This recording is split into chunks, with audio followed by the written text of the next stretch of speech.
They were 13 boys who played baseball.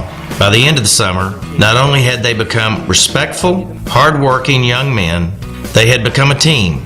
They had become champions. And it was all because of the demands of their coach, a man who has lived his life for the game. It's kind of John Wayne of Little League Baseball. He put our boys through a regimen of workouts that, as parents, we weren't sure if this was the best thing. Bud worked them out twice a day, and it was boot camp. That group of boys were so mentally tough that he could take them to a level that I'm not sure Bud thought he could take them that far. So the John Wayne of the South, Bud Maddux, it would have never happened without him. Bud Maddux grew up playing baseball in Lufkin in the late 1950s and 1960s. In his late teens, he played on a Dixie World Series team coached by Ted Mayberry. In the late 1970s, Bud and his brother opened batting cages in Lufkin, and Bud took his first steps into the world of coaching. In his first years, he coached in the Dixie League, and in 1977, coached Lufkin to a Dixie World Series title. In the years following, he coached Lufkin teams to 6 Dixie World Series titles. He also has coached teams to 3 Dizzy Dean World Series titles and a Super Series National Championship, all in the years prior to 2012 when Lufkin joined Little League. His dad coached, his brother played, they were on the same team, and he really just loved the game of baseball. It just clicked with him. We had like a video library at home of baseball, how to teach kids to play baseball, how to coach baseball. And so he would watch those videos a lot. Bud has studied the game extensively, and throughout the years, he developed methods that not only teach the tactical elements of the game, but also help the boys learn lessons they will carry throughout their lives. There's one thing that these boys learned from this summer was that you can accomplish anything if you're willing to dedicate yourself to it and to make the necessary sacrifices to be successful. One of the things he worked really hard with the boys on, having the right attitude. Baseball is a game of failure.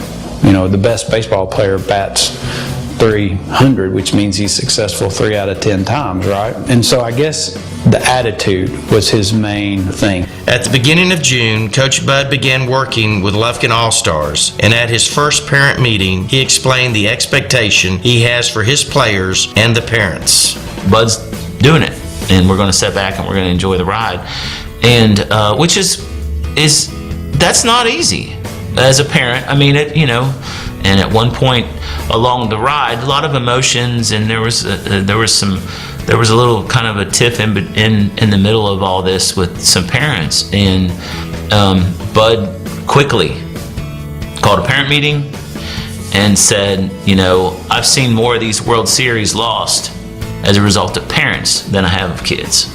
And he said, y'all need to get this straightened out.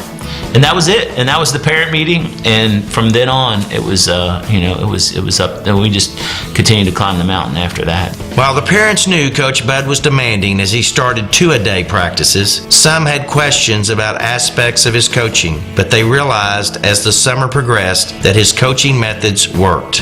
He taught me a lot about baseball that I didn't know. And he does a regiment of warming up. And in the beginning of the summer, the boys were complaining that their arms were sore. And I went to Bud and I said, man, I think we're working them too hard. I think, we're going to have hurt arms and this ain't going to work. I told him that, and he's like, look, their arms are going to be sore because they've never played this much baseball and they've never really learned how to warm themselves up. And at the time, I was like, that's not going to work. These kids are going to have hurt arms. And let me tell you something. For all the boys who had sore arms in the beginning, by the end of the summer, their arms were strong as they could be. The one thing that Bud emphasized was their in and out practices. In other words, the ball being thrown around the infield, from the outfield to the infield and around the infield. And as the summer progressed, I realized how in key situations the amount of repetition that they had doing that helped them to make some plays that were game-changing plays that I don't think if there was as much emphasis on that early on, they would have had the success they had or been able to play defensively at the level they did. The months of hard work began to really pay off when they reached the Little League Regional Tournament in Waco in August. This would be the first time the coaches experienced being on live television and mic'd up throughout each game. We all talked about it, about how we were going to have to watch what we say, because now we're on national TV. And that was a challenge at times for Coach Bud. We'd be in the dugout during a game, and we'd hear Bud down there, cussing. And you go, "Bud, you're mic'd up." And he'd go, "Oh." We'd all die laughing because we didn't know at the time what was being aired or what wasn't being aired. The one time that he just couldn't stop himself was he went out on the mound and Mark Rakenna was pitching and my son was catching, and Mark said, "I can't see the signals." Well, they were able to bleep out the first part of that conversation, what Bud had to say about it. They ended up playing the second half of what Bud said, but the funny part was he goes out on the mound and he says, "Get your fingers out of your ASS." And that nobody on the nation heard that part of it. They only heard, "Get them up by your crotch." And that's the part where David Ross, he was in doing the announcing, and he said, "That's the funniest conversation I've ever heard on the mound." Bud's candor with the players and his coaching style was a favorite among the TV sports reporters who called the games in Waco and Williamsport. Step off! Step off! He wants that left fielder to move in. Bring him in some. Nothing gets by Bud. He's been on every detail. He's driven these kids really hard, but now there's a love and respect for him. The culmination of the summer came with the win in the U.S. Championship game. Down 5-0, they went into the fourth inning. The bats came alive and the team began to battle its way back. Earning 2 runs in both the 4th and 5th innings, they pulled within 1 run. Right here, hear me? It's 2 runs. Get as many as we can. We got to have 2. We're going to win this baseball game. Yes, sir. Y'all got me? Yes, sir. We fought back too hard. Let's get after it right now. Yes, sir. Take your approach to the plate. Let's get some runners and let's go. Y'all got me? All right, this is what all the hard work y'all have done is about. We got it. Right now, mentally ready, mentally tough. Hit on 3. Hits on 3. Hits on 3. 1, 2, 3. We need 1 run, guys. And following that pep talk, the team did just as he asked. 2 runs later, they were ahead 6-5. With great pitching and outstanding defense, the Thundering 13 finished strong. On the ground is short, could do it. That's it. And Texas is the best Little League team in the United States, the Lufkin Little Leaguers. Great job, man. Great job. Game. What a story, Lufkin Little League. Out of nowhere, they rise to being the best in the country. What a game. Man, great. Look, guys. Can we go touch it? This is one of the reasons we came.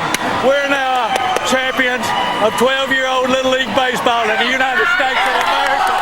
And a baby. Great way to hang in there, guys.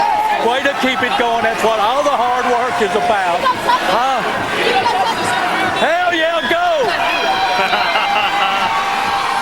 I love me some Bud. I can listen to that all day. Small rural town with a population of about 35,000, 70,000 countywide. A real blue-collared, hard-working group of people that live there. They support their sports. An area that lost a lot of its industry recently, but it's known for its beautiful lakes, its popular fishing, and certainly a old-time manager who gets the best out of these young kids.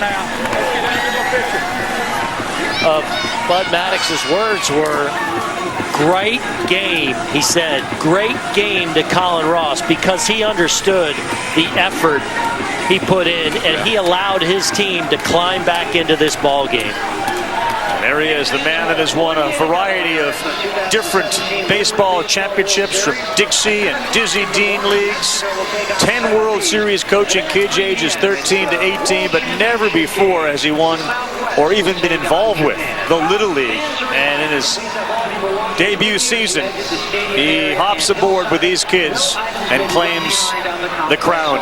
And by the way, Bud Maddux acknowledges when he was a little boy, he wasn't a very good baseball player. He said, I couldn't hit, couldn't throw, couldn't run. But boy, he learned how to coach along the way. Hey guys, I got Bud. I stole him away from the group there. Bud, you've seen everything. You've coached everything. Talk me through that game right there. I'll try the best I can. I'm about to cry right now. I'm so happy. Those guys are great, man. We got fell behind 5-0. They kept working and fighting, and we came back, man. It's just so great. That guy is pure, man. I mean, he is just pure. Just old school blue collar, and if you don't like it, leave. I mean, if you do, look what'll happen. For all of us, if you play this game long enough, you have a coach or certain coaches that leave an impact on you you're never going to forget. I got a feeling all these kids are going to say that about him.